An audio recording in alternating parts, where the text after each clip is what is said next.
Hello, I'm Gemma Morris with a roundup of this week's stories for First News. Now, in a few years' time, people in Britain could get the chance to decide whether the country should stay in the European Union or not. The Prime Minister David Cameron has said that if he and his party, the Conservatives, win the next election, due in 2015, they'll hold what's called a referendum. Everyone who's allowed to vote in elections will be asked, should Britain stay in the EU or leave?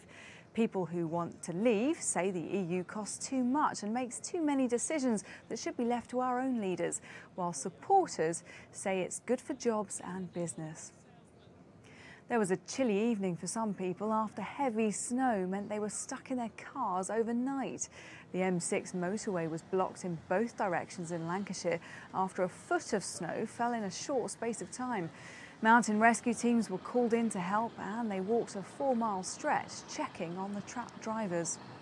Footballer Eden Hazard is in trouble after a row with a ball boy at a match. The Chelsea player appeared to kick the ball boy as he tried to get the ball during a cup semi-final against Swansea. He said the ball boy was lying on the ball but was sent off by the referee. The pair later apologised to each other. The biggest religious festival in the world is underway in India. The Kumbh Mela sees millions of Hindus bathing in sacred rivers which they believe cleanses their sins.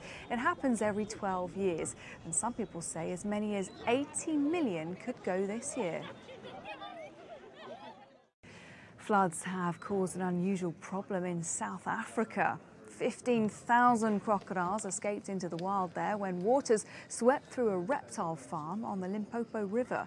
Not all of them have been recaptured. One even turned up 75 miles away on a school rugby field.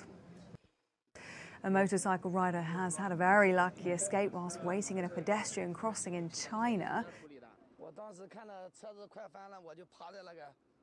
As you can see, the truck turned over when the driver was making a turn at crossroads. Thankfully, no one was hurt.